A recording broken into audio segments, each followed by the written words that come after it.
How to fix Steam not detecting controller. Hi guys, welcome to our channel. Let's get started. First, you want to open the Steam app on your device. Now go to Library and then click on this icon, which is Advanced Filters.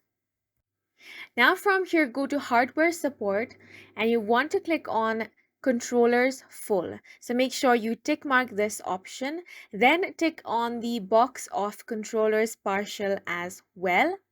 After this, you want to click on the Save button. Then you want to go to Steam Deck. And here, as you can see, there are different options: verified only, verified and playable, all.